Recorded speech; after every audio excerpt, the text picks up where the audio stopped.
हाँ। जिला पंचायत के अध्यक्ष जी बोल रहे हैं श्री ददन मिश्रा जी, जी। हाँ, माननीय विधायक श्रावस्ती श्री राम फेरन पांडे जी, प्रमुख सचिव बेसिक शिक्षा श्री दीपक कुमार जी, जी जी, विद्यालय के और बेसिक शिक्षा विभाग के सभी अधिकारीगण, ग्राम पंचायत के ग्राम प्रधान समेत सभी सम्मानित नागरिकगण, प्रदेश भर से इस कार्यक्रम में जुड़े हुए शासन से सभी संबंधित मेरे सहयोगी मंत्रीगण, सम्मानित जनप्रतिनिधिगण, अभिभावकगण और प्यारे बच्चों, आज मुझे प्रसन्नता है कि लगभग 2 वर्ष बाद कोरोना जैसी महामारी पर एक प्रकार से प्रभावी अंकुश तात्कालिक दृष्टि लगाने के बाद हम लोग फिर से स्कूल चलो अभियान के इस कार्यक्रम के साथ जुड़ रहे हैं। मैं इस अवसर पर सभी प्रदेश की अपनी इस भावी पीढ़ी नौनिहाल बच्चों का हृदय से स्वागत करता हूं। उन सब का मैं स्कूल चलो अभियान के अवसर पर हृदय से मैं उनका अभिनंदन भी करता हूं। हम सब ने विगत 2 वर्ष इस सदी की सबसे बड़ी महामारी कोरोना का सामना करते हुए व्यतीत किए। कोरोना में देश के अंदर प्रधानमंत्री मोदी जी के नेतृत्व में जान भी और जहान भी बचाने का भरपूर प्रयास किया गया। हर एक व्यक्ति का जीवन हमारे लिए महत्वपूर्ण है। उसके जीवन को बचाने के लिए फ्री में टेस्ट, फ्री में उपचार और फ्री में वैक्सीन की व्यवस्था भी की गई। समाज के प्रत्येक तबके ने एक बार फिर से इस बात को साबित किया है कि भारत किसी भी संकट के समय अपने नेतृत्व के प्रति अटूट निष्ठा के साथ जब एकजुट होकर के इस लड़ाई को लड़ता है तो उसके परिणाम भी उसी रूप में सामने आते हैं। भारत का कोरोना प्रबंधन प्रधानमंत्री मोदी जी के नेतृत्व में पूरे देश और पूरी दुनिया के अंदर सराहा गया। कारण है क्योंकि पूरा भारत प्रधानमंत्री मोदी जी के नेतृत्व में कार्य कर रहा था और आज उसके परिणाम भी हम सबके सामने हैं। जिन देशों के पास भारत से अच्छा स्वास्थ्य की सुविधाएं हैं, वे देश बड़े पैमाने पर मौतों को रोक नहीं पाई कोरोना से, लेकिन भारत सफल रहा। हमारी संवेदना उन सभी परिवारों के प्रति है जिन्होंने अपने परिजनों को, मित्रों को, नाते रिश्तेदारों को खोया है। लेकिन हम लोग एक महामारी का सामना कर रहे हैं और भाइयों बहनों, इस महामारी से जीवन के प्रत्येक क्षेत्र प्रभावित हुआ, लेकिन स्कूली शिक्षा सर्वाधिक प्रभावित हुई। उस सब के बावजूद जब समाज खड़ा हो जाता है, नेतृत्व के साथ मिलकर के इस लड़ाई को लड़ता है, तो उसका परिणाम भी हमारे सामने उसी रूप में देखने को मिलता है। आज हम सब यहां पर फिर से 2 वर्ष के बाद स्कूल चलो अभियान के साथ जुड़ रहे हैं। याद करिए 2020 में, अप्रैल 2020 में इस समय लॉकडाउन था, सारी गतिविधियां बंद थी, पूरी तरह गतिविधियां ठप सी हो गई थी और ये लगातार अगले 2-3 महीनों तक चलता रहा। लेकिन आज उत्तर प्रदेश जैसे देश के सबसे बड़े राज्य की स्थिति पर हम जब चर्चा करते हैं तो उत्तर प्रदेश 25 करोड़ की आबादी का राज्य और 25 करोड़ की आबादी के राज्य में आज के दिन पर नाम मात्र के कोरोना के एक्टिव केस ही बचे हुए हैं। सारी गतिविधियां खुल चुकी हैं। 30 करोड़ से अधिक वैक्सीन की डोजेस दी जा चुकी हैं। जिन लोगों के काम धंधे प्रभावित हुए, फ्री में राशन की व्यवस्था उनके लिए एक बार नहीं डबल इंजन की सरकार है। महीने में 2 बार फ्री में राशन की व्यवस्था भी उनके लिए उपलब्ध करवाने की कार्रवाई हो रही है। प्रवासी कामगार और श्रमिकों के लिए रोजगार सृजन की कार्रवाई युद्ध स्तर पर आगे बढ़ रही है। और उन्हीं स्थितियों में कोरोना कालखंड में प्रधानमंत्री मोदी जी के नेतृत्व में तकनीक का भी प्रयोग किया गया। ऑनलाइन एजुकेशन को बढ़ावा देने के लिए कार्य प्रारंभ हुआ। आज प्रदेश सरकार स्नातक प्रास्नातक के सभी छात्र छात्राओं को टैबलेट और स्मार्टफोन वितरण करने की कार्रवाई युद्ध स्तर पर आगे बढ़ा रही है।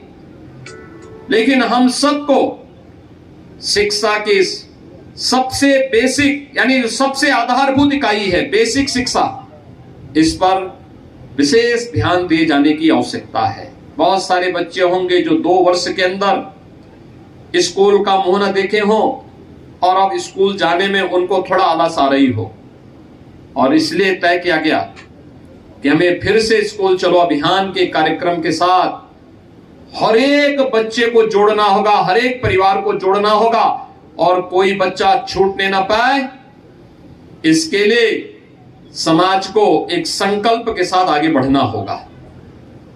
भाइयों बहनों, शिक्षा यह एकमात्र साधन है जो प्रत्येक व्यक्ति के जीवन में परिवर्तन का कारक बन सकती है।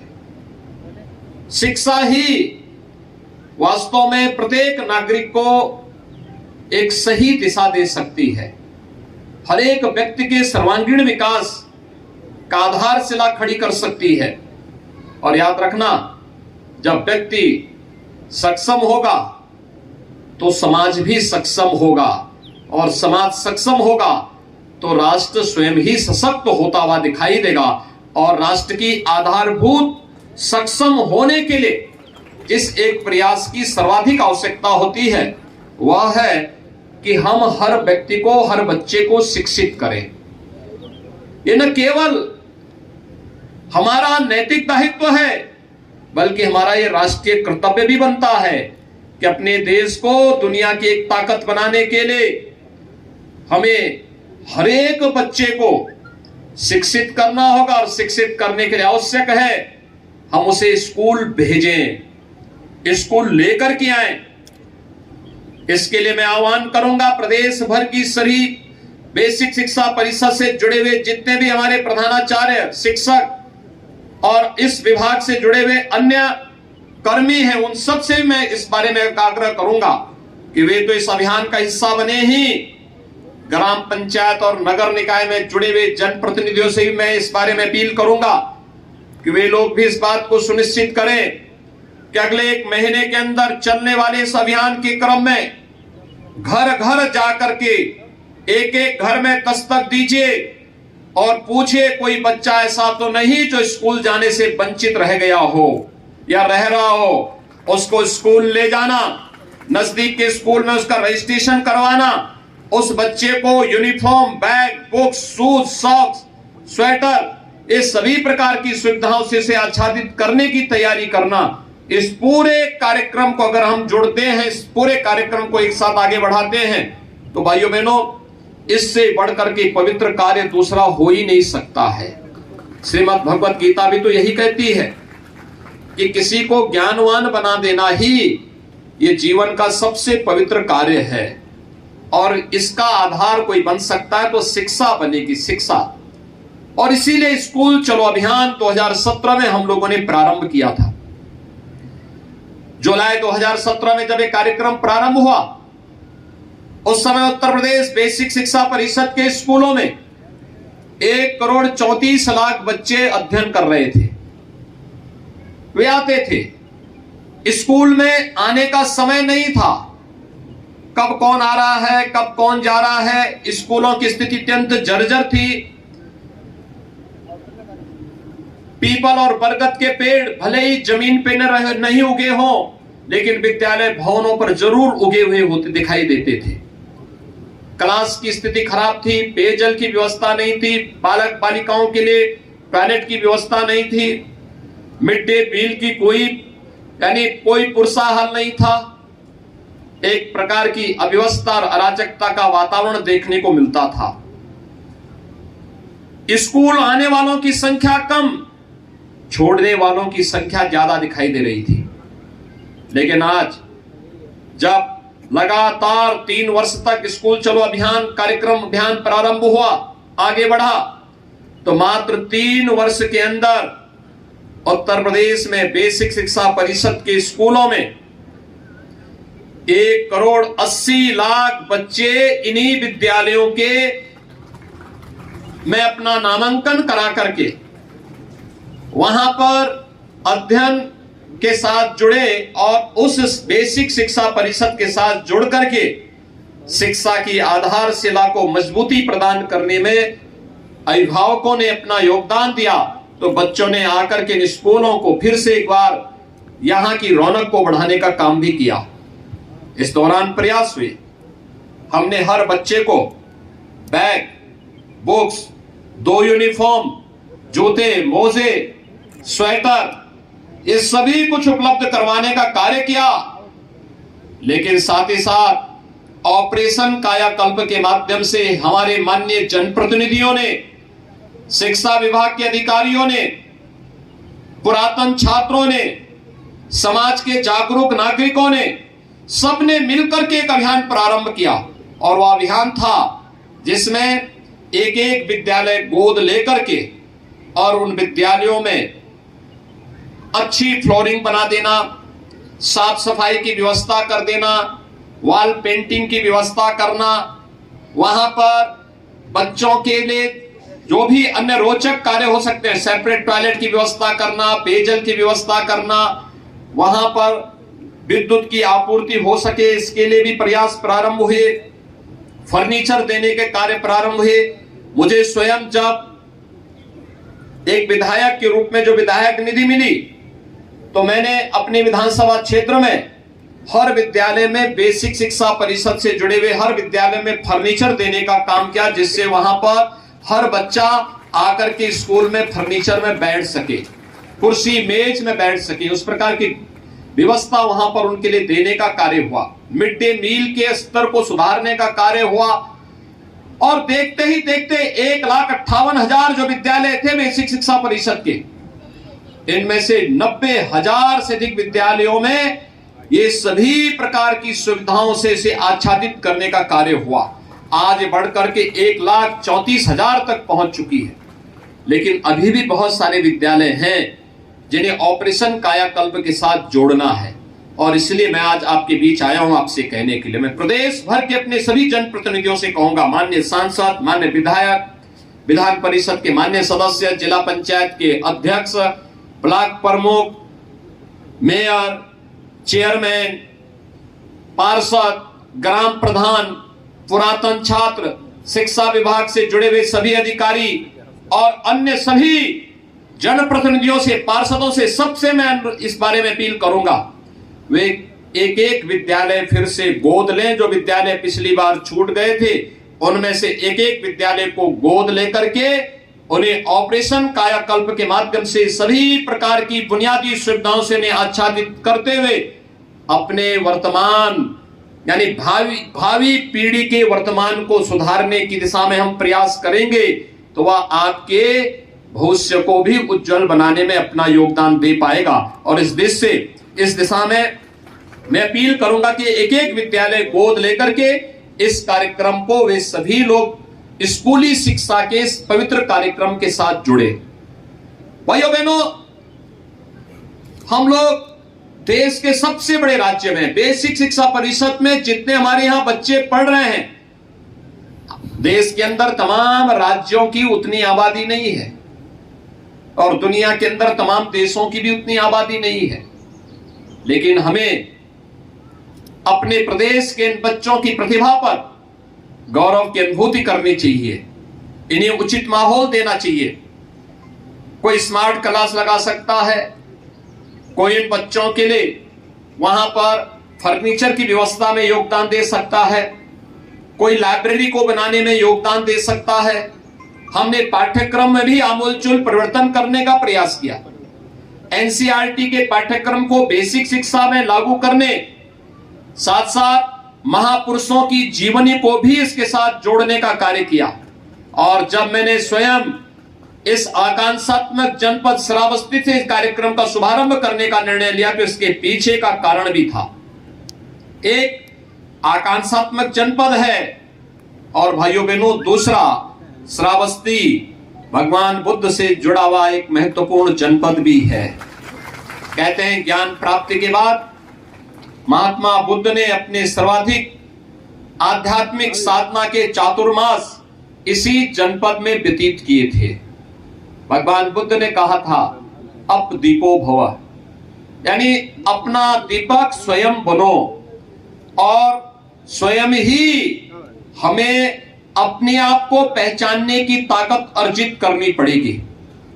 और मैं अपील करूंगा प्रदेश भर के अपने सभी जनप्रतिनिधियों से, उद्योगपतियों से, सुधीजनों से कि वे लोग शिक्षा के प्रचार प्रसार के इस पवित्र अभियान के साथ जुड़ करके ऑपरेशन कायाकल्प में एक एक विद्यालय को गोद लेकर के उसे सभी प्रकार की बुनियादी सुविधाओं से आच्छादित करने के इस कार्यक्रम के साथ जुड़े, जिससे प्रदेश भर के सभी विद्यालयों को और वहां पर अध्ययन कर रहे सभी बच्चों के लिए हम अच्छी सुविधाएं उपलब्ध करवाने में अपना योगदान दे सकें।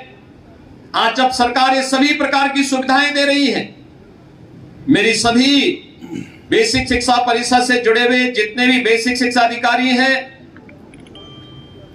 या फिर ब्लॉक स्तर पर शिक्षा विभाग के अधिकारी हैं, प्रधानाचार्य हैं, शिक्षकगण हैं, अन्य कर्मी हैं, इन सब से मेरा आग्रह होगा वे अब सुनिश्चित करें अब जब हम लोग यूनिफॉर्म के पैसे, बैग और बुक्स के पैसे, स्वेटर, जूते, मोजे के पैसे डीबीटी के माध्यम से उन बच्चों के अकाउंट में देने का कार्यक्रम, बच्चों और अभिभावकों के अकाउंट में देने का कार्य कर रहे हैं, तो हमारा एक प्रयास होना चाहिए, हम ये सुनिश्चित करें एक समय सीमा के अंदर सभी बच्चों के लिए निर्धारित uniform, bag, books, shoes, socks, sweater, ये जो भी आनी है अभिभावक इसको खरीदने की कार्रवाई को भी आगे बढ़ा दे। ऐसा ना हो कि पैसा गया और बच्चा बिना यूनिफॉर्म के स्कूल आ रहा है। दूसरा, स्कूल में केवल पठन पाठन के साथ ही अगर हम उस बच्चे को खेल कूद की गतिविधियों के साथ नहीं जोड़ पा रहे हैं, उस बच्चे को किसी रचनात्मक गतिविधि के साथ नहीं जोड़ पा रहे हैं, तो मुझे लगता है शिक्षा का एक ही पक्ष फिर हम पूरा कर रहे हैं। उस बच्चे के सर्वांगीण विकास की दिशा में हमें प्रयास करना चाहिए। मैं प्रदेश के अंदर बहुत सारे जनपदों में जाता हूं और जिन भी जनपदों में जाता हूं बेसिक शिक्षा परिषद के स्कूलों में मैं अक्सर जाता हूं, क्योंकि बेसिक शिक्षा की आधारभूत इकाई है। अगर ये शिक्षा मजबूत होगी तो शेष अन्य शिक्षा अपने आप ही मजबूत होती हुई दिखाई देगी। और इसलिए जब मैं जाता हूं मैंने देखा है 2017 के पहले जिन विद्यालयों में कोई सुविधा नहीं थी, 2017 के बाद स्मार्ट क्लास दी। स्मार्ट क्लास में वहां के बच्चे इतने पारंगत हुए कि उन बच्चों को देखते ही देखते ये चीजें दिखाती थी। पहले सुविधा नहीं थी, वे बच्चे इन सुविधाओं से वंचित रहते थे, उनको नहीं पता था कैसे ये ऑपरेशन होना है, कैसे इसको हम आगे बढ़ाने, क्रियाशील कैसे इसको करना है। लेकिन आज वह जब उन बच्चों को इसका प्रशिक्षण दिया गया तो अधिक से अधिक बच्चे इससे लाभान्वित होते हुए दिखाई दिए हैं। हमारा प्रयास होना चाहिए, इस पवित्र कार्य के साथ हम जुड़े हैं तो इस पवित्र कार्य को हम उतनी मजबूती के साथ आगे बढ़ाने का कार्य करेंगे। आज वासंतिक नवरात्रि का तृतीया है, यानी आज जगत जननी मां भगवती की पूजा तीसरे दिन भी उसी श्रद्धा और विश्वास के साथ पूरे देश के अंदर इस अनुष्ठान के साथ लोग जुड़ रहे हैं और आप नवरात्रि के इस पावन आयोजन के अवसर पर स्कूल चलो अभियान के इस कार्यक्रम के साथ जुड़ रहे हैं। यह भी जगत जननी मां भगवती के प्रति हमारी श्रद्धा का ही प्रतीक है, क्योंकि शिक्षा की देवी मां सरस्वती को भी तो हम देवी के रूप में पूजते हैं और उस रूप में अगर हम इस कार्यक्रम के साथ जुड़ रहे हैं तो भाइयों बहनों, इस कार्यक्रम के साथ जुड़ना अपने आप में एक पवित्रता की एक नई मिसाल हम प्रस्तुत कर सकते हैं। एक बार फिर से स्कूल चलो अभियान के साथ जुड़े हुए प्रदेश भर के सभी जितने भी हमारे स्कूल बेसिक शिक्षा परिषद के स्कूल हैं, इन सभी को मैं आह्वान करूंगा कि अगले एक माह के अंदर जो आपके सामने लक्ष्य है कि कोई भी बच्चा छूटने ना पाए, कोई भी हो, वह स्थायी हो या प्रवासी हो, यहां तक कि अगर कोई कामगार, प्रवासी कामगार और श्रमिक भी यहां पर यूपी में आकर के काम कर रहा है और वह कुछ ही दिन के लिए आया है, 4 महीने 6 महीने के लिए आया है, तो भी हम उसका प्रवेश, उनके बच्चों को प्रवेश जरूर करवाने। 3 से 5 साल तक के बच्चों को मिनी आंगनबाड़ी में प्री प्राइमरी के रूप में से आगे बढ़ाने की कार्रवाई हमें आगे बढ़ा देनी चाहिए और 5 साल से ऊपर के बच्चे बेसिक शिक्षा परिषद के स्कूलों में जाएं और स्कूलों में जा करके वहां पर पठन पाठन के साथ जुड़े, अक्षर ज्ञान के साथ जुड़े, अपने भविष्य को संवारने का कार्य करें। उन बच्चों के लिए उस प्रकार का माहौल देना, ये बेसिक शिक्षा परिषद के अधिकारियों के साथ साथ पूरा विभाग इसके साथ जुड़े और पूरा समाज उनके सहयोग के लिए अगर खड़ा होगा तो देखते ही देखते बेसिक शिक्षा परिषद की पूरी कायाकल्प होती हुई दिखाई देगी। कायाकल्प केवल बेसिक शिक्षा की नहीं होगी, पूरी शिक्षा व्यवस्था की होगी और इससे होने वाले जो एक व्यापक परिवर्तन होंगे, इसका लाभ समाज और पूरे देश को लंबे समय तक प्राप्त होता रहेगा। आज के इस अवसर पर एक बार फिर से हर बच्चे को स्कूल भेजना है, यह संकल्प हमारा होना चाहिए। कोई बच्चा छूटने ना पाए, यह संकल्प हमारा होना चाहिए। दूसरा, ऑपरेशन कायाकल्प में हर जनप्रतिनिधि एक एक विद्यालय गोद लेकर के इस पवित्र कार्य के साथ जुड़े, जिसमें उस विद्यालय जो बचे हुए विद्यालय हैं उन विद्यालयों में भी हम बुनियादी सुविधाएं उपलब्ध करवा सकें।